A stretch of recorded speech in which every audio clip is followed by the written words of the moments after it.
everyone, welcome to the second episode of our Culture Days Tea and Talk, where we speak to local collectors and look at some interesting Victorian pieces from their collection and find out a little bit about the history. Today we are speaking from, once again, Rhodey House Museum, which is located on the traditional, ancestral, and unceded territory of the Musqueam, Squamish, and Tsleil-Waututh First Nations. We will be speaking with Beckiy, who is a local collector and a vintage shop owner, and her shop is Trunk of Dresses, which you can find online. And Beckiy, I'll let you introduce yourself. Hi, I'm Beckiy. I have run a local vintage shop in Vancouver for the past, I think it's like 7 years now. I do mostly online, so I have a studio. I primarily deal in clothing from usually about the late 20s into the early part of the 60s is kind of where, but I definitely buy things from all eras, but that's kind of where I specialize. When it comes to my personal collection and things that I collect, one of the things that I like to collect is Victorian hairwork stuff, as well as like some pieces are a little bit later, but anything to do with like human hair and the use of keeping that as a keepsake. So yeah. So today, yes, we'll be sort of delving into the sort of curious Victorian hobby of collecting hair art and turning it into also jewelry.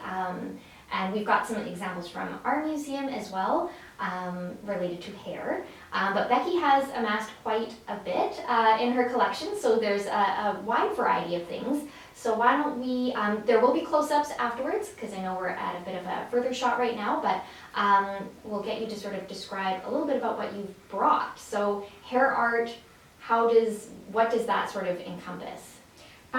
So from my understanding, like the use of hair in things like jewelry and the use of both mourning and but also like of like love and admiration, like just that keepsake of someone close has been around since the Middle Ages, maybe a bit earlier. And it was commonly used. Even now, there's still people who make hair work, jewelry, and things like that. There are people still keeping that tradition alive, but it really hit its popularity in the Victorian era. So that's really when people really latched onto that idea of mourning and having that keepsake. Because the one thing about hair is that it doesn't decay over time. So it's like the one thing you can really keep from that person that you love forever, which is why it, again, gets both used in mourning. So when someone passes, then you have that like token of who they were, but also like friends, family, loved ones, whatever, like you can have like a piece of them. So women would make or have made, like get a professional to make like men's watch fobs out of their hair so that they like would hold on to a piece of them with them while they're still alive. So it's both a token of love and mourning depending on it. And in the Victorian era it became like a craft that many women like learned how to do. It was a way that they could either make spare money, it was just a hobby that they enjoyed doing. So there was a bunch of different things that people started doing with it outside of jewelry as well. So there's a real variety of stuff that I've tried to collect. I don't have as much as I would like at this point, but my dream would be to find one of the hair wreath pieces, because they would make, so I have one example here that will show you that's artwork made out of hair that they would just frame, but the wreaths are always my favorite. They're like massive. I've seen ones that are like, I don't know, they're massive and they're huge pieces of hair work that would have taken. You could probably, Craigdarroch Castle, if anyone's been to Craigdarroch, Yeah. They have a really massive, gorgeous Oh yeah, piece in it's Craigdarroch. beautiful. And more locally, Irving House Museum has a piece of hair art framed as well. Yeah. And the Old Hastings Millstone Museum also has a piece. Yeah, that one's really beautiful. Yeah. I go to, it's like the first thing I go to every time I go in there. I was like, I just need to go stare at it. Yeah. It's so cute. But you have a lovely example here too. Yeah, it's a smaller example. Very fine once people can see it. It looks like, and is it just one person's hair or would it have been? That I'm not totally sure. I feel like I haven't kind of dived into enough of when they would do the artwork of it. I did a bunch of research on the actual jewelry and stuff back then, but I didn't spend the time to understand like why they would make the hair wreaths and stuff so fully.